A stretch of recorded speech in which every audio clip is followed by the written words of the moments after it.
to get married on the spot. When we woke up the next morning, I learned my fiancé had been married to my best friend for 5 years on our marriage certificate day. On Valentine's Day, I linked arms with Jasper and walked into the city hall to register our marriage, then frowned. On their wedding day, an official drops a bomb. Jasper is already married. Accidentally married 5 years ago. This man's casual betrayal is chilling. Never keeping one longer than a month, always juggling at least 5 at a time. When he saw me trembling, Jasper opened a video call without a word. Vivian's impatient voice filled the room before Vivian's voice reveals monthly meetups, shattering Nina's world. On the screen, Vivian was draped across 2 men I didn't recognize. Nina, what are you doing there? We're at City Hall, getting married. Her best friend congratulates her, completely oblivious to the chaos she caused. The world spins around her, the betrayal is deafening. And yet, legally, they had been husband and wife for 5 years. Vivian, did you forget something? You forgot to divorce me. Her best friend's blank expression confirms the chilling truth, a forgotten marriage. We didn't speak on the way home. Inside, Jasper reached out to ruffle my hair the way he always had. His hand hung in the air between us, awkward and lost. He lights a cigarette, coolly claiming it was an accident. Unbelievable. We both drank too much at some party. Our friends thought it would be funny to dare us to get married on the spot. When we woke up the next morning, we both just forgot about it.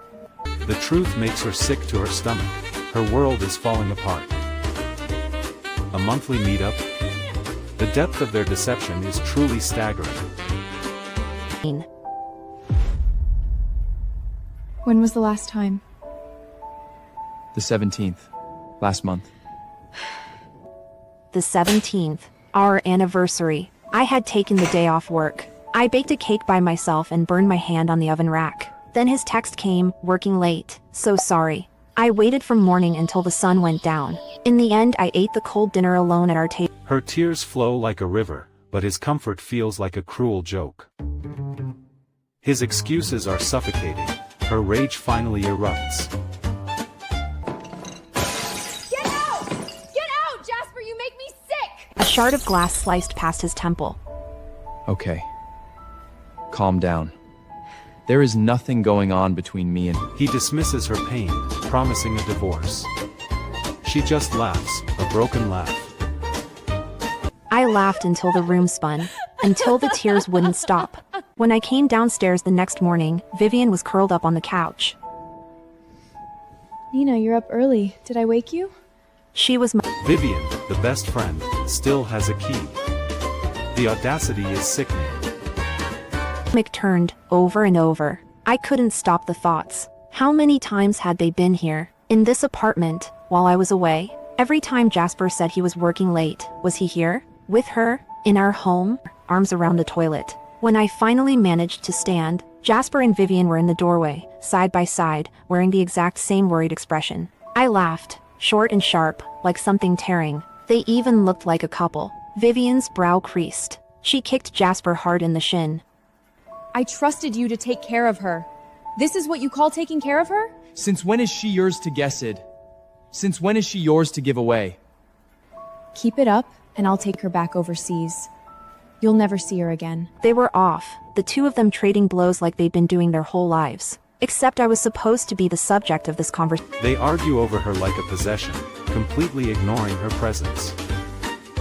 More than a supporting character. By the time I met them, the two of them had already been at each other's throats since kindergarten. I was 12 when my family moved into the gated community. Most of the kids there were third or fourth generation money. I was a man who'd made his fortune overnight, new money, rural roots, and no amount of coaching could scrub the roughness out of me. They looked down on me. They were also too smart to make an enemy of me outright. When I got into the same private school, Nina, the peacekeeper, found herself caught between two warring heirs.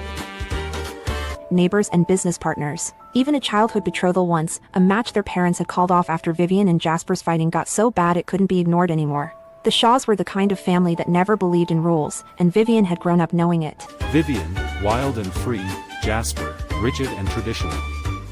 Opposites attract. He called her reckless. She called him a fossil. The only time they could be in the same room without someone ending up hurt was when I was between them. In high school they once went to their parents, both sets of them, to fight over who got to sit with me at. She was their bridge, their buffer, their eternal mediator.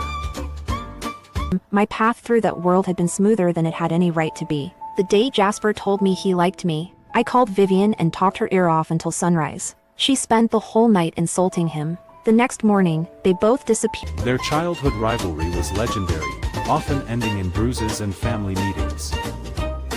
Only I had ever held them in the same orbit. When did it become like this? Had Jasper always loved Vivian, drawn to her freedom, unable to forgive her wildness? And had I always been the acceptable substitute? I dried my eye at Vivian.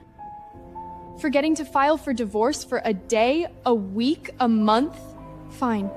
I could believe that. But 5 years, Vivian? Was it on— We were both so drunk that night. Then how did you both remember the second I brought it up? You never forgot. Not for a single second. Jasper shields Vivian, silencing Nina. His loyalty is sickeningly clear. Stop making things up. Vivian and I are going to City Hall right now. Come back when you've calmed down. Don't bother. I'm leaving. Congratulations. You're being hysterical, Nina. We'll be back in an hour. Try to act like an adult. Like he was the one who had a right to be angry. What was he angry about? My distrust? After 5 years of lying to my face, he still expected my trust?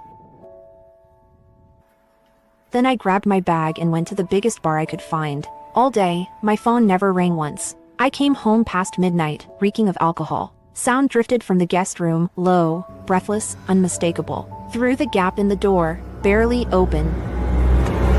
A whispered confession. They knew this would break her, yet they did it anyway. He begs Vivian to disappear, but their shared guilt binds them closer. A child. They have a secret child. The ultimate betrayal revealed. The shock is too much. Nina collapses into unconsciousness. Got home last night. Did you hear anything? No. I drank too much. I passed out the second I walked in. They both exhaled at the same time. Something vast and empty opened up inside me. Her expression shifting to something scolding. Nina, you know you can't drink when you're pregnant, right? Every part of me went still. Why now? Why like this? What? Nina S. pregnant.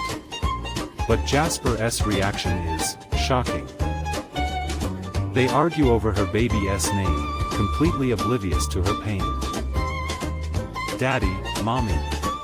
A child S. voice freezes the room, revealing the ultimate secret. The boy is Jasper S. spitting image. There is no denying the truth now. A butler S. apology confirms it.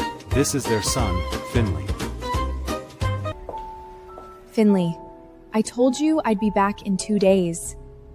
Who said you could come here on your own? Finley, what a good name. I wish I hadn't been the one to come up with it. When I was younger, I used to imagine having a child with Jasper someday. Boy or girl, I always said I'd name them Finley. And now he had given that name to someone else's child. A sharp, tearing pain moved through my lower abdomen. Finley cries. Jasper snaps at Vivian. Nina S. pain intensifies, completely ignored. Nina S. pleas for help are unheard. She is utterly alone in her agony. What happens next?